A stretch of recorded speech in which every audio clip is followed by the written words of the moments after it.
6. Learn to knit kids! Today we're going to learn to read and knit patterns. We have decided what our first project's going to be. Oliver, can you tell me what it is? What's the pattern you're looking at? What's it for? A hat. Pause the video and download the pattern before continuing. First hat is a free download. Visit the Learn to Knit homepage for a direct link. You'll want to print out pages 2 and 3 or download them to a separate device to follow along in this episode. The first thing you should do when you get a new pattern is actually read or skim the whole thing. Can you think of why you might want to do that? So you know it's coming? Yeah. If you get a pattern and you read it and then halfway through it, you have a question about it, it gives you a chance to look up the information and find the answer before you actually get to it in your knitting. Did the words in the patterns make sense to you? Yeah. No. What's a stockinette? Stockinette, that's a great question. Stockinette means fabric where all of your knit stitches are on the right side. What's a garter? Garter stitch is how you did your swatch, which meant that you knit every row back and forth. So in every pattern you get, you should be provided with an abbreviations key. What do you see there in the box? You Abbreviations. see an abbreviation like STS. What does STS mean? Stitches. Stitches. This pattern is kind of special because we provided instructions for 4 different gauges, swatch that you just completed for our class. No matter how many stitches you got per inch, you should be able to knit one of our sizes in your gauge. So that's something that's actually a little bit different that you don't normally see in a pattern. If you are making something that's supposed to fit on your head, for example, like a hat, why might it be important to know what your gauge is before you start? You might make it too big if you have like a bigger gauge. That's exactly right. Or it could be too small if your gauge is smaller. Make sure you follow the instructions for both the gauge you achieved and the size hat you want to create. You're going to be looking at the size and you're going to choose the heading with your gauge. So at the top it says baby outside of parentheses and then it says child, adult inside parentheses. So if it's something outside of the parentheses, then you know it's for the baby one. And then if it's inside the parentheses, then you know if it's before the comma, then it's for the child. And then if it's after the comma, it's for the adult. Print out the pattern and highlight the numbers and instructions that are going to go with whatever you are knitting. And there's only a couple places where the instructions are different for the gauges, and that's the number of stitches that you cast on. That's the biggest place, and then there's one other spot later in the pattern that you have to do different things at your different gauges. But most of the instructions are actually the same. So what does it say after it gives you the number of stitches to cast on for your size and your gauge? Place marker and join to work in the round, being careful not to twist stitches.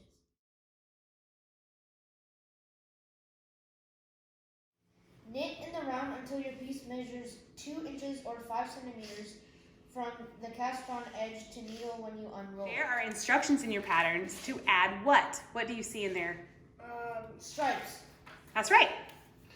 You can choose to add stripes like in the picture, or you can just knit your hat with one color.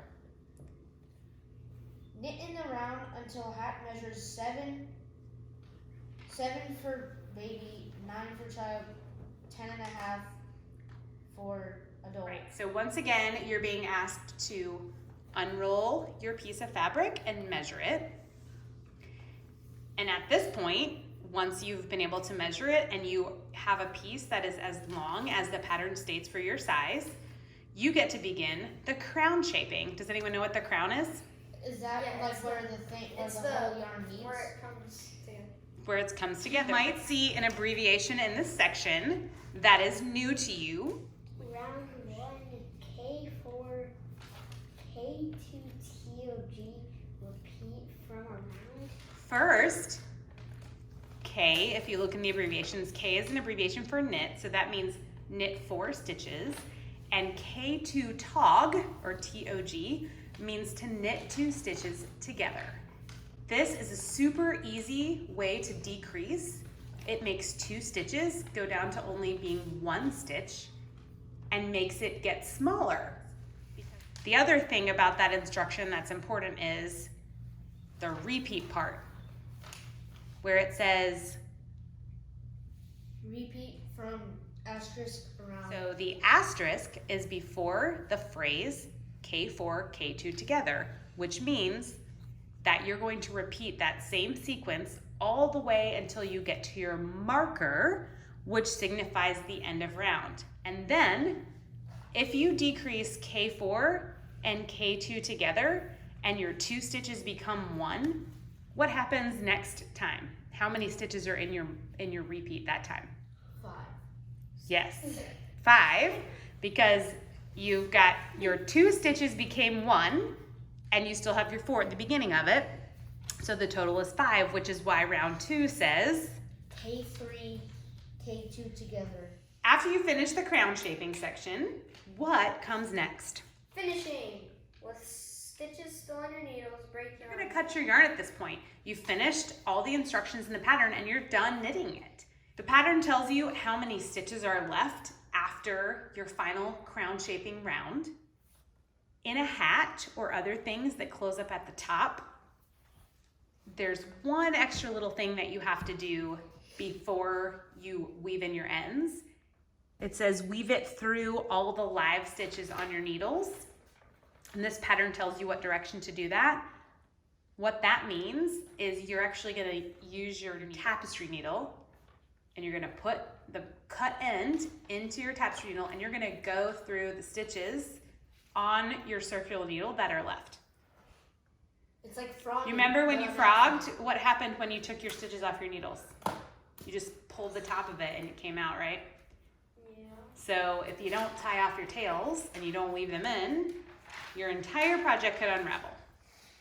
And then you get to pull the yarn tight and tie it off and then weave in that end. How do you tie a knot? No, you don't have to tie a knot. You can if you feel more comfortable, but you don't have to. You can just weave in the stitches on the wrong side of your project. What does it say to do? After it says weave in all loose ends, the very last word that it says at the very end of the pattern. Block. View the techniques we talked about in this episode in part 7. It takes a while to read through a pattern, especially when it is your first pattern ever. We decided to put our technique demonstrations in a separate episode, but it is ready for you right now so that you can get going on your first hat. Remember to send us questions at any time and email us pictures or videos of your knitting.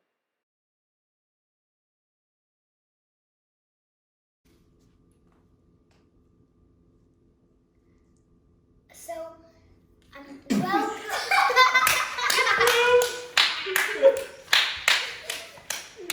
Wait, I don't know what my part is.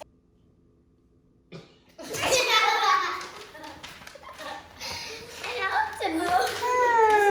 What is it? And I'll tell you the pattern. Wait, what? We already got your part, bud, so they're going. Okay? Whose picture's on the pattern that you're looking at? Charlie. Yeah, sweet little baby Charlie. Walking in gouache. Gauge. Gauge. Is this gonna be a video? But Because just it how says it says Skinner, not Skinnier. So crown In shaping, Charlie's case, you have 2. I don't have to. some people do have the double crown. I don't have to. I have one. I have one there. What do you mean? What? Take a picture of the I swear it's one. I swear there's one spiral. Okay. Wait. I never knew that. Truth time.